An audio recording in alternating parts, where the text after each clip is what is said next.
જેવો ભક્તો દરરોજ ત્યાંની કથા સાંભળવા આવે, 12 માસ ત્યાં કથા ચાલે, ભાગવત કથા ચાલે, ભાગવત કથા પૂરી થાય એટલે રામ કથા ચાલે, રામ કથા પૂરી થાય ત્યારે શિવ કથા થાય, દેવી ભાગવત થાય, કન્ટિન્યુઅસ 12 મહિના કથાઓ ચાલ્યા જ કરે। તમારા જેવા ભક્તો કથા સાંભળવા આવે, નિત્ય ક્રમ પ્રમાણે સવારે 8 વાગે સરજુદાસ મહારાજ કથા કરવા માટે બેસી જાય। મહારાજ સાબરમતી નદીએ નાહવા જાય। બેનો એ વખતે તો આ સાધન નહોતા એટલે ચાલતા જાય પ્રેમ દરવાજાથી, સાબરમતી નદીમાં નાહે ધોવે અને પછી આવીને કથા કરવા બેસી જાય। એકવાર સરજુદાસજી મહારાજ નદીએ સ્નાન કરવા ગયા, સ્નાન કરીને આવ્યા તો શાહપુર દરવાજા પાસે એક ગાયને પ્રસૂતિ થવાની હશે। ગાયની આજુબાજુ કોઈ ગોવાળ નથી, કોઈ રબારી નથી। સરજુદાસ મહારાજ આજુબાજુ જુએ છે કે કોઈ ગોવાળ દેખાય તો આ ગાયને હું સોંપીને જઉં કરાવે છે। ગાયનું જે બચ્ચું એને બહાર લાવે છે અને પછી એક રબારીનો છોકરો ત્યાં જતો હશે લાકડી લઈને, તો કે ભાઈ તું ગોવાળ છે? તો કે હા દાદા। તો કે હવે આ ગાયને ભાઈ તું સંભાળ, મારે તો ત્યાં જઈને કથા કરવાની છે, મારા ભક્તો બધા આવી ગયા હશે। સરજુદાસજી મહારાજ ફરી પાછા સાબરમતી નદીમાં સ્નાન કરવા ગયા છે। નદીએ સ્નાન કરી અને હાંફળા ફાંફળા પોતાના મંદિરે આવ્યા છે। જ્યાં આવે છે ત્યાં તો તમારા જેવા ભક્તો કથા સાંભળી સાંભળીને બહાર નીકળતા હોય છે। સરજુદાસજી મહારાજ પગે લાગે છે કે અરે બહેનો ચલો હું તમને કથા કહું, આજે એક ગાયની સેવા કરવા હું રહ્યો અને મારે મોડું થઈ ગયું। બહેનો કહે છે મહારાજ તમે આ શું બોલી રહ્યા છો, કથા તો તમે જ કરી।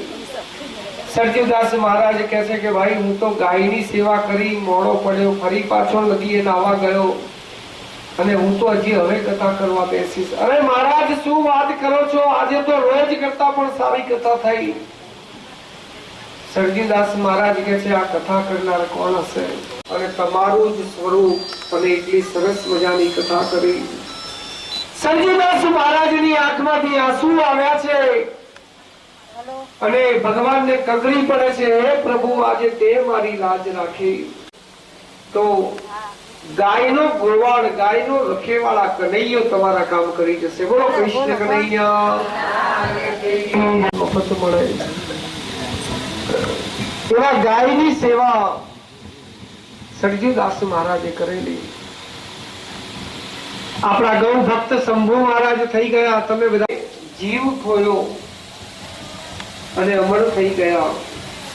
એક ગીતાબેન રાંભિયા એ પણ ગૌ, કોઈ મિયા લોકોએ એમને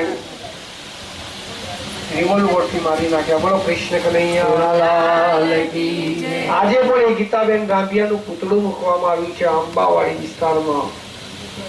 સેવા કરજો, ગાયને ખવડાવજો, ગાયને અઠવાડો ના ખવડાવતા, ગાયને પ્લાસ્ટિકની કોથળીમાં કચરો નાખીને ન ખવડાવતા। પેપરમાં મેં વાંચેલું કે એક ગાયના પેટમાંથી 25 કિલો પ્લાસ્ટિક નીકળ્યું। બોલો કૃષ્ણ કનૈયા કરજો, ગાયને ગરમ ગરમ રોટલી ખવડાવજો।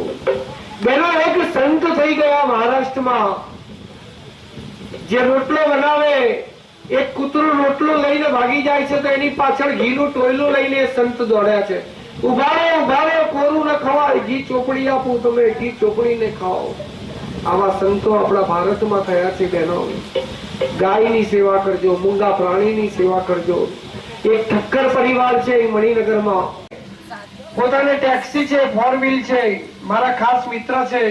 ઠક્કર પરિવારમાં થઈ સવારમાં 4:30 વાગે એમનો મિસિસ ઉઠે અને રોટલા પ્રાણીની સેવા કરજો। કૃષ્ણને માખણ બહુ ભાવે છે। કૃષ્ણએ એક ચોર ટોળકી બનાવી છે બહેનો, નાના નાના એવા એના દોસ્તો છે।